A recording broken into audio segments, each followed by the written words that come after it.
Bulletin की शुरुआत करते हैं। केंद्रीय सड़क परिवहन राज्य मंत्री अजय टम्टा शुक्रवार को अपने तय दौरे के तहत मुख्यमंत्री की विधानसभा चंपावत पहुंचे।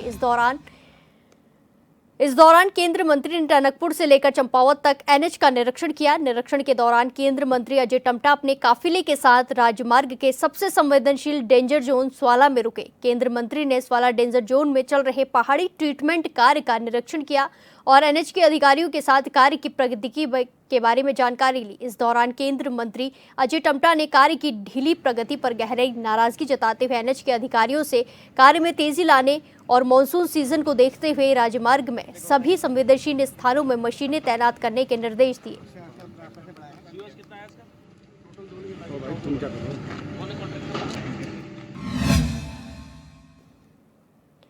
गदरपुर के मुख्य बाजार में एक मैरिज पैलेस से मौन जुलूस निकाला गया, जिसमें पूर्व मुख्यमंत्री हरीश रावत और कांग्रेस के पदाधिकारी कार्यकर्ता मौजूद थे। इस मौके पर बोलते हुए हरीश रावत ने कहा कि विमान हादसे में मारे गए लोगों को मौन जुलूस निकालकर श्रद्धांजलि दी गई और ईश्वर से उनकी आत्मा की शांति की प्रार्थना की गई।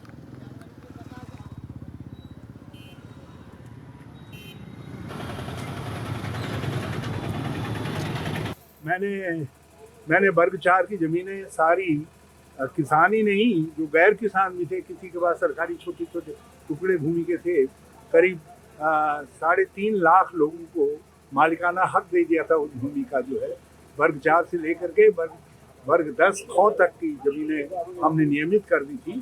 लेकिन इसीलिए शायद हम चुनाव हारे। वैज्ञानिक खनन कर रहे थे, ये नंगा खनन कर रहे हैं, खुला खनन कर रहे हैं। शायद हम वैज्ञानिक ढंग से खनन कर रहे थे जैसा होना चाहिए, इसलिए चुनाव हार गए। ये खुलेआम लूट कर रहे हैं, बालू लूट करके, ये बालू लूटने में पड़ी है सरकार, हो सकता है इसलिए सब। इसी के साथ खबरों में आगे बढ़ते हैं। पूर्व मुख्यमंत्री हरीश रावत ने सोशल मीडिया पर पोस्ट करते हुए मुख्यमंत्री को लेकर कहा कि मुख्यमंत्री ने एक बड़ी ही बेमिसाल बात कही है कि शराब पर सेस से बेसहारा बच्चों और बेसहारी महिलाओं को 5 लाख मिलेंगे। उन्होंने आरोप लगाते हुए कहा कि पहले सरकार शराब लाकर नशे को गांव तक पहुंचाएगी, फिर बच्चों और महिलाओं को बेसहारा बनाएगी। उन्होंने कहा कि फिर सेस से उनकी मदद करेगी, जिस पर बीजेपी विधायक दुर्गेश्वर लाल ने कहा कि ये बात हास्यास्पद है। उन्होंने कहा कि जो भी टैक्स किसी भी मदद से आता है उसका प्रयोग राज्य के विकास के लिए ही होता है।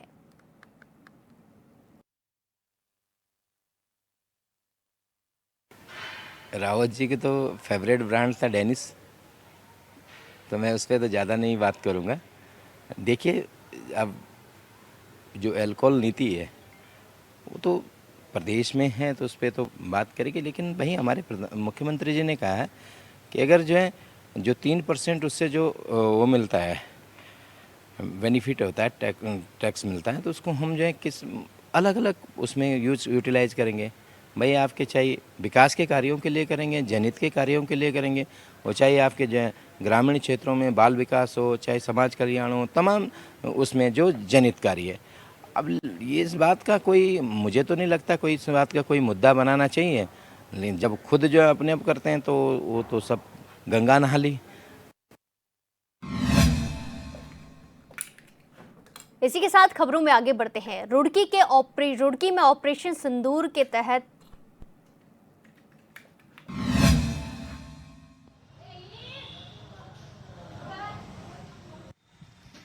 रुड़की में ऑपरेशन लगाम के तहत पुलिस ने शांति भंग के मामले में सख्त कार्रवाई की है।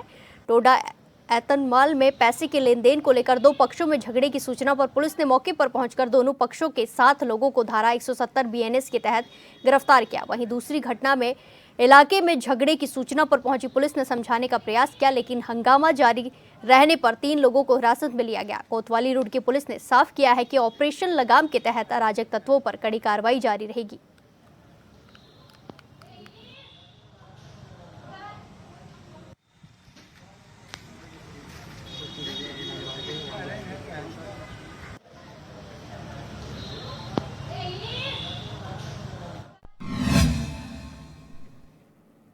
इसी के साथ खबरों में आगे बढ़ते हैं। उत्तराखंड में चारधाम यात्रा गतिमान है। 27 लाख से अधिक दर्शन करने वाले तीर्थ यात्रियों का आंकड़ा पहुंच चुका है। गंगोत्री और यमुनोत्री धाम की अगर बात करें तो 4.5 लाख से अधिक यात्री दर्शन कर चुके हैं। वहीं केदारनाथ धाम में 9.5 लाख, तो वहीं बद्रीनाथ में करीब 8 लाख तीर्थ यात्री दर्शन कर चुके हैं।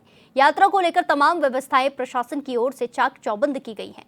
इसके अलावा व्यापार में भी लगातार बढ़ोतरी हो रही है। प्रदेश में गतिमान चारधाम यात्रा पर लगातार श्रद्धालुओं की संख्या में इजाफा हो रहा है। ऐसे में तीर्थ यात्रियों की प्रतिदिन दर्शन करने की बात करें तो लगातार इस आंकड़े में इजाफा हो रहा है। केदारनाथ पर सबसे अधिक तीर्थ यात्री अब तक दर्शन कर चुके हैं। अगर ओवरऑल पूरे आंकड़े की बात की जाए तो 27 लाख से अधिक ये आंकड़ा पहुंच गया है। वहीं अगर मैं गंगोत्री और यमुनोत्री धाम की बात करूं तो दोनों ही धामों पर 4.5 लाख से अधिक आंकड़ा पहुंचा है। वहीं केदारनाथ धाम की बात की जाए तो 10 लाख के करीब दर्शन करने वाले तीर्थ यात्रियों का आंकड़ा पहुंच चुका है। और अगर बद्रीनाथ धाम की बात की जाए तो वहीं आंकड़ा करीब 8 लाख के आसपास पहुंच गया है। यानी कि अगर देखा जाए तो लगातार जो है चारधाम यात्रा पर तीर्थ यात्रियों की संख्या में इजाफा हो रहा है। भले ही बारिश हो, बर्फबारी हो, लेकिन आस्था का ऐसा लाभ लगातार चारधाम यात्रा पर उमड़ रहा है। ऐसे में अगर वहीं व्यापार की बात की जाए तो व्यापार में भी लगातार इजाफा हुआ है, जिसको लेकर सरकार लगातार हर्ष व्यक्त कर रही है। कैमरा पर्सन तिलक शर्मा के साथ में योगेश आर्य, चैनल 24/7 देहरादून। प्रदेश खबर चमोली जिले से है, जहां स्पोर्ट्स स्टेडियम गोपेश्वर में वॉलीबॉल खेल छात्रावास के लिए ट्रायल हो गया, जिसके लिए कई जिलों से खिलाड़ी खेल छात्रावास के लिए ट्रायल देने आए थे। जिला क्रीड़ा अधिकारी गिरीश कुमार ने जानकारी देते हुए बताया कि गोपेश्वर में स्थित वॉलीबॉल खेल छात्रावास के लिए कई जिलों से 12 से 16 आयु वर्ग के 40 खिलाड़ी ट्रायल देने यहां पहुंचे हैं।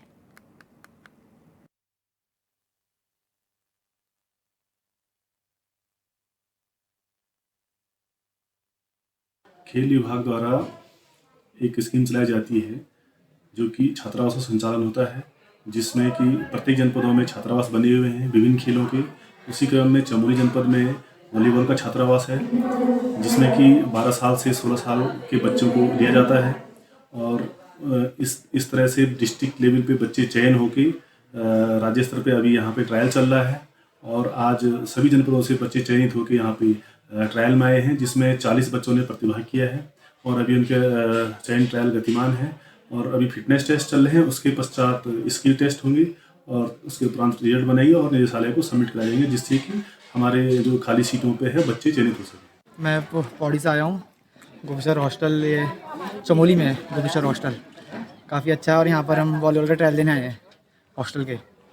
और यहाँ पर काफ़ी अच्छा मौसम वगैरह भी अच्छा है, ट्रेनिंग वगैरह भी अच्छी होती है। और पीछे वॉलीबॉल ग्राउंड भी है इधर साइड में, अच्छा है काफ़ी। योग दिवस पर उत्तराखंड में आयोजित योग महोत्सव पर विशेष तौर पर 10 से देश के राजदूतों को आमंत्रित किया गया है। और इस बार योग महोत्सव उत्तराखंड की ग्रीष्मकालीन राजधानी भराड़ीसैंण में आयोजित किया जा रहा है, जिसको लेकर तैयारियां शुरू कर दी गई हैं। भारतीय जनता पार्टी के मीडिया प्रभारी मनवीर सिंह चौहान ने कहा कि योग को लेकर मुख्यमंत्री पुष्कर सिंह धामी जिस प्रकार से प्रदेश को आगे ले जाने का काम कर रहे हैं, उससे गैरसैंण का नाम वैश्विक पटल पर आएगा। साथ ही उस जगह पर योग करने से लोग आनंदित भी होंगे।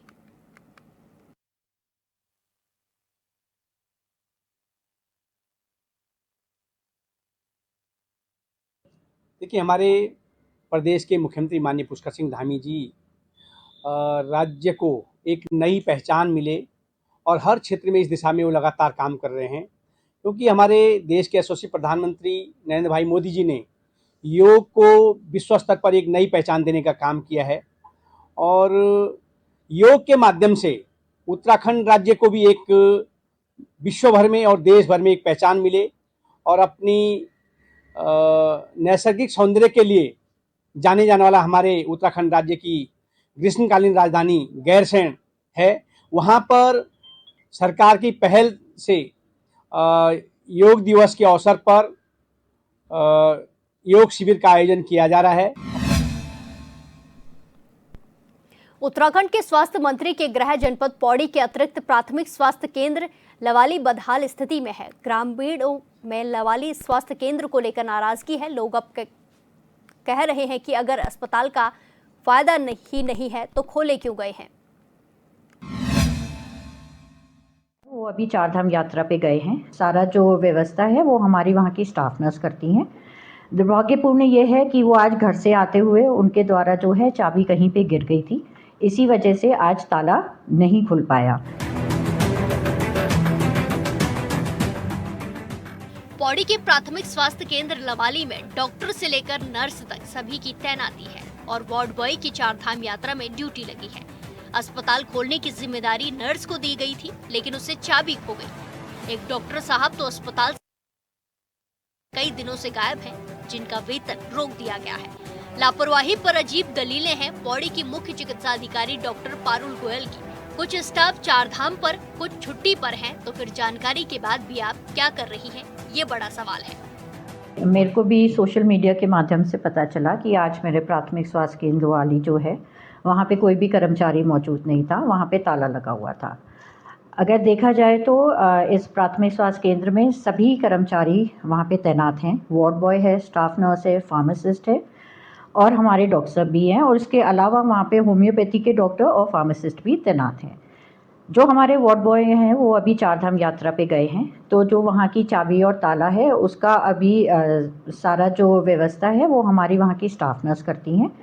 दुर्भाग्यपूर्ण ये है कि वो आज घर से आते हुए उनके द्वारा जो है चाबी कहीं पे गिर गई थी, इसी वजह से आज ताला नहीं खुल पाया। जो हमारे फार्मासिस्ट हैं मिस्टर प्रदीप जो है वो 5 दिन की छुट्टी हमारे प्रभारी चिकित्सा अधिकारी से लेके स्वीकृत करा के गए हुए हैं, जबकि हमारे होम्योपैथी के जो डॉक्टर साहब हैं उनकी अन्यथा कहीं ड्यूटी लगी हुई है। स्वास्थ्य केंद्र की बदहाली के चलते मरीजों को इसका खामियाजा भुगतना पड़ रहा है और सीएमओ डॉक्टर पारुल गोयल कह रही हैं कि सोशल मीडिया के माध्यम से उन्हें इस बात की जानकारी हुई है। फार्मासिस्ट 5 दिन की छुट्टी पर गए हुए हैं। होम्योपैथिक के डॉक्टर की कहीं ड्यूटी लगा दी गई है। चिकित्सालय में तैनात डॉक्टर गौतम बीते 2 जून से चिकित्सालय में उपस्थित नहीं हुए हैं। ड्यूटी से नदारद चिकित्सक को कारण बताओ नोटिस जारी करते हुए स्पष्टीकरण तलब किया गया है। साथ ही अग्रिम आदेशित वेतन पर भी रोक लगा दी गई है। बजाएंगे आप 8 बजे के सर और 9:30 विघन लगभग विघन से आप तक क्यों डॉक्टर ने तो बड़े दुर्भाग्य है हमारे गांव का लोग का जाला दिन मतलब है क्यों नहीं पूछना क्यों बनूल नीचे सुविधा होने चाहिए। हाँ जी और क्या, ये तो कुछ भी नहीं आता न तुम डॉक्टर भी नीचे तो फायदा क्या हुआ हॉस्पिटल खोली था। मतलब स्वास्थ्य मंत्री के इलाके का ही अगर ये हाल है तो फिर अन्य अस्पतालों का क्या होगा, समझना मुश्किल नहीं है। जब कभी भी राज्य के स्वास्थ्य मंत्री धन सिंह रावत को बोलने का मौका मिलता है तो स्वास्थ्य सेवाओं को लेकर बड़ी बड़ी बातें करते हैं, लेकिन सच्चाई दावों से बहुत विपरीत है। स्वास्थ्य केंद्र लवाली में इलाके के मरीज परेशान हैं। जिले की मुख्य चिकित्सा अधिकारी दलीलें दे रही है। मैं यहाँ पे क्षेत्रीय मंडल महामंत्री हूँ और हमारे यहाँ पे अभी 4-5 मरीज ऊपर गए मार्केट में। उन्होंने कहा कि यहाँ पे अभी तक ताला नहीं खुला, 9:30 बज गए यहाँ पे। तो अभी हमने अपने जिलाध्यक्ष जिससे ये बात कही थी यहाँ पे कि हमारा लवाली केंद्र में कि डॉक्टर नहीं है, फार्मासिस्ट नहीं है और स्थिति इतनी बुरी है यहाँ पे, अभी तक देखो ताला नहीं खुला यहाँ पे। हमारे जिलाध्यक्ष माननीय जिलाध्यक्ष जिन्हें भी सीएमओ मैडम से बात की थी और अभी तक इस पर कोई कार्रवाई नहीं की गई। हमने कहा यहाँ पे हमारे जो एक वार्ड बॉय थे वो यहाँ पे टाइम पे आते थे, उनकी उन्होंने ड्यूटी लगवा दी, तो बड़ा दुर्भाग्य है हमारे लिए ये। प्रदेश में 2017 से ही बीजेपी की डबल इंजन वाली सरकार है, फिर भी स्वास्थ्य सेवाओं का हाल बेहाल है। और बात सिर्फ पौड़ी की नहीं है, पहाड़ के ज्यादातर सरकारी अस्पतालों में या तो डॉक्टर की कमी है या फिर व्यवस्थाओं की, जिससे लोगों को परेशानी हो रही है। पौड़ी से जय ममगई की रिपोर्ट।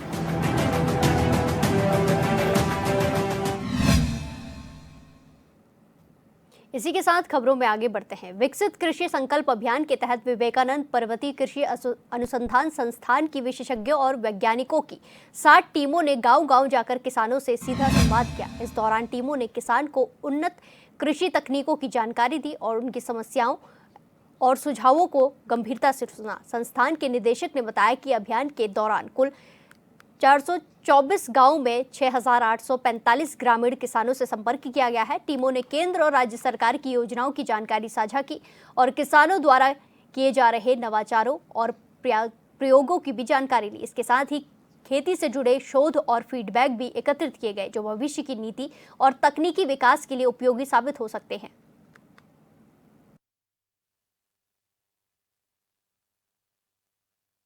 60 टीमें हमारी गई हैं और जो 424 विलेज कवर हुए हैं और जो किसान कवर हुए हैं वो 6845 और टोटल 111 विज़िट हुई हैं।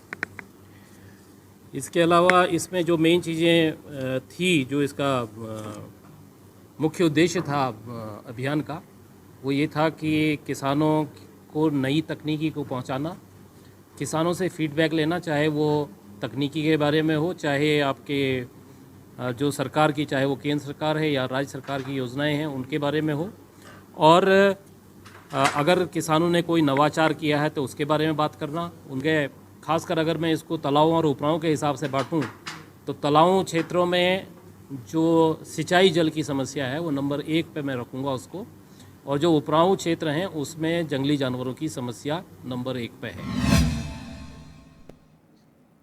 लोहाघाट चंपावत राष्ट्रीय राजमार्ग में लोहाघाट के मायावती तिराहे में एसडीएम लोहाघाट नीतू डांगर के निर्देश पर प्रशासन की टीम ने बरसों पुराने पक्के अतिक्रमण को गिरा दिया।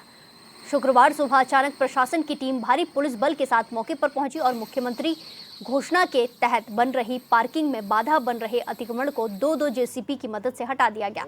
इस दौरान एसडीएम लोहाघाट नीतू डांगर ने मौके पर खुद मौजूद रहकर अतिक्रमण को हटवाया।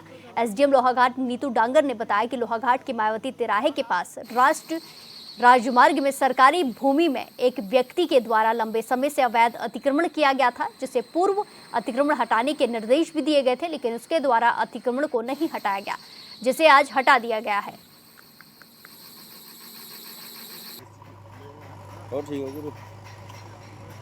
रिसेश्वर मंदिर के समीप हमारे यहाँ सरफेस पार्किंग का प्रपोजल था, जिसका काम चल रहा था।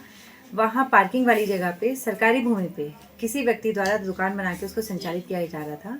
उसको पूर्व में भी कई बार सूचित किया गया और बताया गया कि आप स्वयं ही अतिक्रमण हटा लें, लेकिन लगभग 1 महीना पूर्व सूचना और बार बार कहने के बाद उनके द्वारा जब नहीं हटाया गया तो आज बलपूर्वक उसको ध्वस्त किया गया, जिसमें राजस्व विभाग, पुलिस विभाग, NH, PWD और CNDS सभी के आपसी सहयोग से ये कार्यवाही संपादित की गई। बिल्कुल, जहाँ भी ऐसा संज्ञान में आता है कि सरकारी भूमि पे अतिक्रमण किया जा रहा है तो उस पर त्वरित कार्यवाही करके एक्शन लिया जाएगा।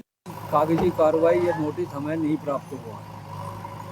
जो मकान मालिक था न उसको, न मेरे दुकान चलाता था मुझको, कोई नोटिस इसमें नहीं दिया गया। तो दिया? हाँ, सीधे आया, कार्रवाई कर ली गई। तो क्या 1.5-2 घंटे का तो समय देते हमको कि अपना सामान निकाल लो बाहर, तो नहीं दिया ना। तो क्या कहते हैं कि सीधे तानाशाही है देश में।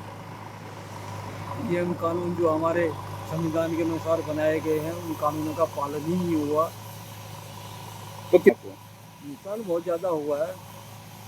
बिल्डिंग 3-4 लाख की तो बिल्डिंग का हो गया, सामान जो है 1-2 लाख का सामान का हो गया। बता नहीं।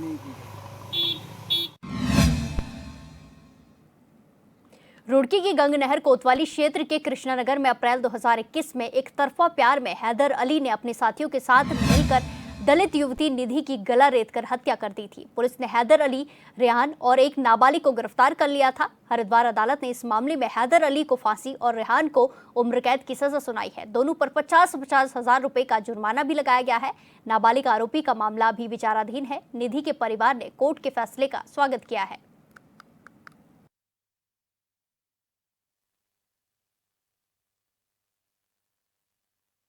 कृष्णानगर टीचर कॉलोनी में मैं रहती थी और वहीं मैं दुकान पे गई थी। मेरी बेटी अकेली थी घर में।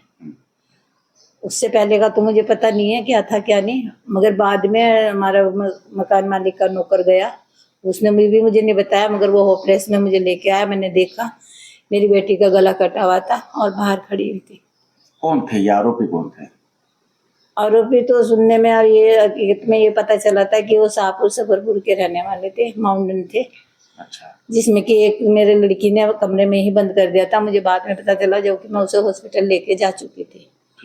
तो डेथ हो गई थी बिटिया की यहाँ? हाँ, रास्ते में हो गई थी। घटना ये घटी थी कि मेरी बहन घर में अकेली थी और 3 मोमबन के लड़के आए थे। उन्होंने अचानक से 2 ने तो गेट खुलवाया और तीसरे ने साइड से आके मेरी बहन की चाटा मार के वो अंदर ले गया। और अंदर जो घटना हुई उसके बारे में मैं नहीं कह सकता कि क्या हुआ। गला कटा हुआ था? हाँ, मेरी बहन का गला कटा हुआ था, पेपर कटर से गला काटा था उसने। और मेरी बहन ने इतनी हिम्मत करके कि उसे कमरे में बंद कर दिया था। कमरे में बंद करने के बाद खुद आगे बाहर खड़ी हो गई थी, ब्लीडिंग चल रही थी खून खून पूरी रोड पे था। लोगों ने देखा, देखने के बाद जो हमारे घर के मुंशी जी हैं वो मम्मी को लेके आए दुकान से, फिर मम्मी को लेके और बहन को लेके वो हॉस्पिटल गए, हेमंत हॉस्पिटल गए थे। रास्ते में डेथ हो गई और फिर हेमंत हॉस्पिटल वालों ने रेफर किया था वहाँ दिल्ली रोड सहारनपुर पे मेडिग्राम हॉस्पिटल के लिए। बस रास्ते में ले जा ही रहे थे, रास्ते में मेरी बहन ने दम तोड़ दिए थे। जो मेहनत की, ईमानदारी से की, उसका आज मुझे फल मिला। एक मेरी डिक्शनरी में यही कमी रही थी कि किसी अपराधी को मैं फांसी की सजा नहीं दिला पाया, तो आज वो भी पूरी हो गई है। निधि हत्याकांड 24/4/2021 को हुआ था और एक बहुत गरीब परिवार था जिसको दबाने के लिए बहुत नेता और अपराधी किस्म के व्यक्तियों ने धमकी भी दी और पैसे का भी लालच दिया, लेकिन वे मेरे साथ शुरू से लेकर आगे तक जुड़े रहे। एक ग्रुप भी बना निधि को न्याय दो, और उन बच्चों को कुछ भी नहीं पता था और वे उसे व्हाट्सएप पे ही फांसी पर लटका रहे थे, लेकिन आज वो बात सच निकली और आज न्यायालय ने, कानून ने आज इंसाफ किया। एक गरीब को इंसाफ मिला और उनका परिवार बड़ा खुश और संतुष्ट है न्यायालय की कार्रवाई से। और हैदर को जो है उसमें जो मुख्य अभियुक्त था उसे फांसी मिली और दूसरे सहअभियुक्त को उसे उम्र कैद की सजा मिली और एक जो नाबालिग था उसका भी पेंडिंग केस है हरिद्वार। पौड़ी में तेज बारिश और तेज हवा से तापमान में गिरावट दर्ज की गई है। खराब मौसम के चलते पौड़ी जिले के जिलाधिकारी आशीष चौहान ने सभी अधिकारियों को अलर्ट मोड पर रहने के निर्देश दिए हैं। उन्होंने बताया कि प्री मॉनसून के चलते उनके द्वारा पहले से ही संबंधित अधिकारियों को बैठक करके निर्देश दे दिए जा चुके हैं।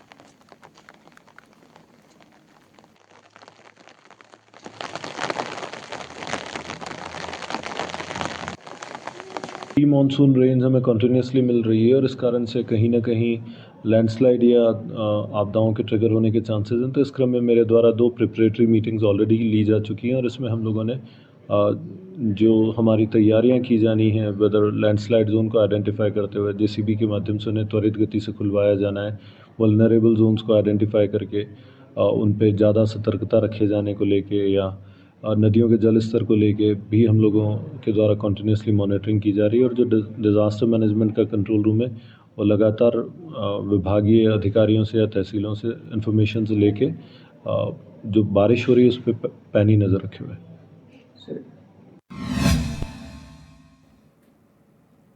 नैनीताल में कैची धाम में 14 और 15 जून के लिए दुपहिया वाहनों पर प्रतिबंध रहेगा। ये प्रतिबंध कैची धाम स्थापना दिवस पर भारी भीड़ को नियंत्रण करने के लिए लगाया जा रहा है। इस दौरान बाहरी राज्यों से आने वाले वाहनों को गौलापार स्टेडियम में पार्क कराकर शटल सेवा से धाम तक पहुंचाया जाएगा। शटल सेवा सुबह 8 बजे से रात 8 बजे तक उपलब्ध रहेगी। एसएसपी प्रहलाद नारायण मीणा ने बताया कि कैची धाम में 15 जून को स्थापना दिवस पर भारी भीड़ होती है, जिससे यातायात व्यवस्था में परेशानी भी होती है।